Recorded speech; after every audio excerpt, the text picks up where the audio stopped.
Hello everyone and welcome to another Shopify tutorial. Today we're going to learn how to change the URL, page title and meta description of a product page in Shopify. We're going to go straight to the point.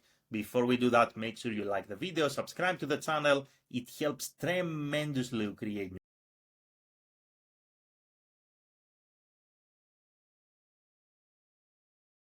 you're going to click on products on the left hand side, and once you are here in products you're going to click on any of your products, and when you open your products you're going to scroll down and you are going to see search engine listing.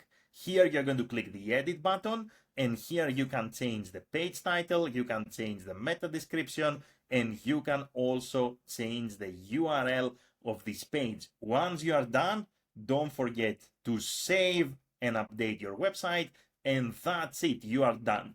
Keep in mind that if you are sending traffic to this product page and you change the URL, the old URL is going to break, so you will have to update your ads.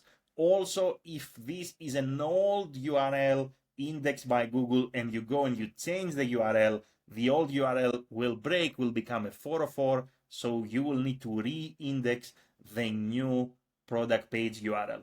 So that's it. That's how easy it is to change the URL, page title, and meta description in a Shopify product page. If you have any questions, let me know in the comments below. If you want to work with me, there are links in the video description. Thank you very much for watching and have an amazing day in any time zone. Bye, everyone.